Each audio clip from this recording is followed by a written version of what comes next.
What if I told you that in the ancient Philippines, not all slaves were actually slaves?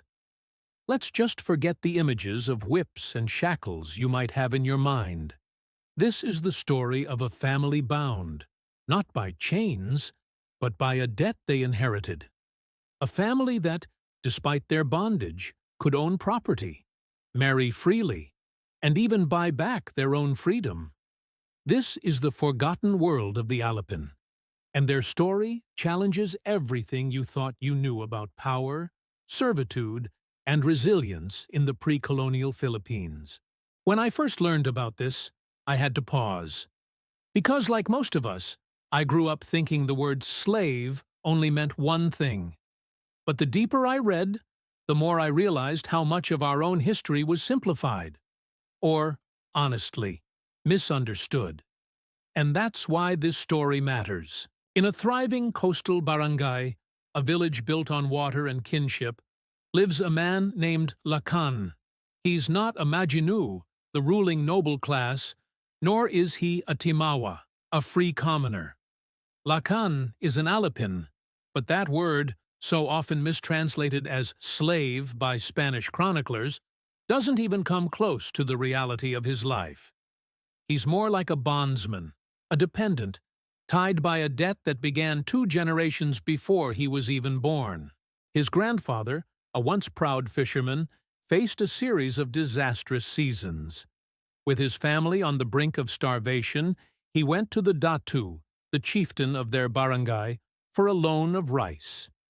It was an act of survival, but this act of borrowing came with a heavy price. Unable to repay the loan with goods, he pledged his labor and, by extension, the labor of his descendants, until the debt was settled. This is how a family became Alipin, not through capture in war, but through economic necessity. Lakan was born a Gintubo, one who inherited the debt of his parents. His whole life was a continuation of that ancestral obligation. But unlike the chattel slaves of the West, he wasn't property. He was a person with rights, living under a complex system of servitude you could actually negotiate. The debt was a shadow that followed his family, but it was a shadow they could one day step out of. The story of the Alipin isn't one of absolute despair. It's a story of navigating a world of obligation with the constant, unwavering hope of buying your way out. This part really hit me. Imagine being born already carrying a responsibility you didn't choose, not because of crime or violence, but because your grandparents wanted their children to survive. It feels less like punishment and more like a heavy inheritance. Lakan's family were Alipin namamahay, which literally means householder dependents. And that distinction was everything. They didn't live in the datu's house. They lived in their own small home, on land the datu governed. In many ways, their life looked a lot like their free neighbors, the tinimawa. A typical day for Lakan begins with the sun. He tends to his own small plot of land, a right he has even as an Alipin. Here, he grows vegetables for his own family. His wife, Tala, weaves intricate textiles, the vibrant patterns a testament to her skill. They can sell any surplus they produce at the local market and keep the proceeds. That little bit of economic freedom is the key to their entire future. But their obligation is always there. Lakan is considered a half-Alipin because of a complex calculation of his parents' inherited statuses, which means he owes a part of his time to the datu. For half the month, he works the chieftain's expansive rice fields alongside other dependents, sowing and harvesting the grain that feeds the whole village. He might also be called on to help build a new community structure or serve as an oarsman on the datu's trading ship. Meanwhile, his wife, Tala, might contribute a portion of her woven cloth as a form of tribute known as buhis. This system of rotational labor gives Lakan's family a sense of autonomy. They aren't just toiling endlessly for a master, they're fulfilling a specific, measured obligation. Their children, a son named Bayani, and a daughter, Mayari, help with chores and learn their parents' skills. Their future isn't set in stone. In a marriage between a freeman and an Alipin, for instance, the first child might be born free, the second an Alipin, and so on, alternating down the line. This meant that within a single family, the lines of dependency could blur and shift, offering a real chance at social mobility. What surprised me most here is how normal this life feels. It's hard labor, yes, but it's not a life without agency. They had homes, skills, dreams, and even plans for their children. That's not the picture most of us were taught. Of course, not all Alipin lived like Lakan. Living inside the Datu's own home were the Alipin sagigilid. The term gigilid referred to the area near the back of the house or hearth, a name that showed their lower social standing. These were often the unmarried children of namamahay, people captured in raids, or those serving a sentence for a crime. The sagigilid were completely dependent on their master for food and shelter. They did the daily domestic chores and, unlike Lakan, couldn't marry without their master's permission. But even for the sagigilid, the system had a built-in path to a better life.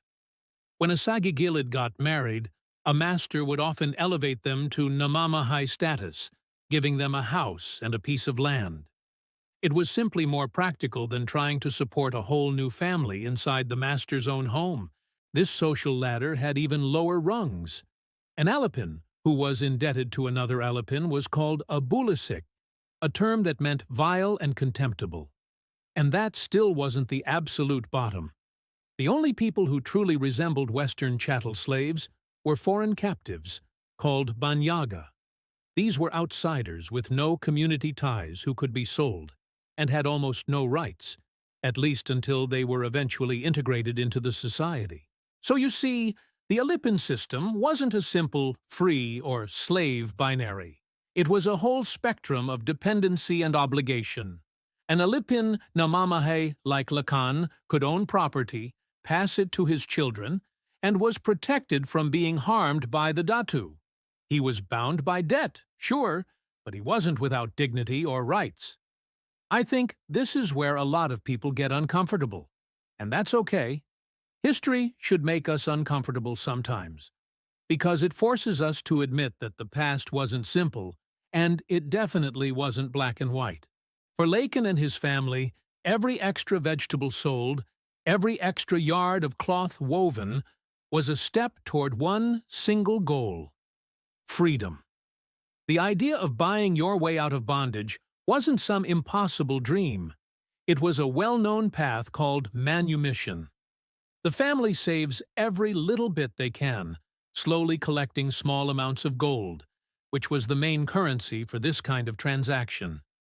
The price of their freedom is based on the original debt their ancestor took on, adjusted over time.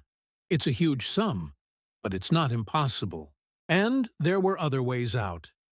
An Alipin woman who married a free man would often have her debt paid by her new husband as part of the marriage arrangement.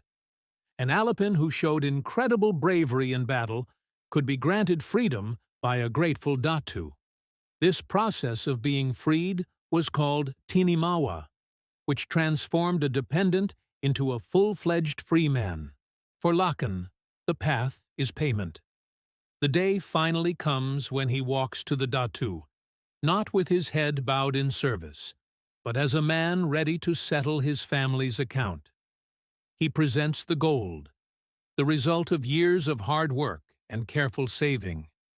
The Datu accepts it, and with that single transaction, the debt that has defined his family for 3 generations is wiped clean. The shadows of the past finally recede. Lakan, Tala, and their children are now Timawa. They are free. They owe no labor. They pay a regular tax from their own earnings, and they can even choose to follow another Datu if they want. Their story shows just how remarkably fluid their society was, a world where your station at birth didn't have to be your destiny. It was a system that, for all its hierarchy, held within it the powerful, ever-present possibility of change. I can't help but imagine that moment, handing over the gold, knowing generations of burden end right there. That kind of freedom isn't abstract. It's earned, felt, and deeply personal. CTA.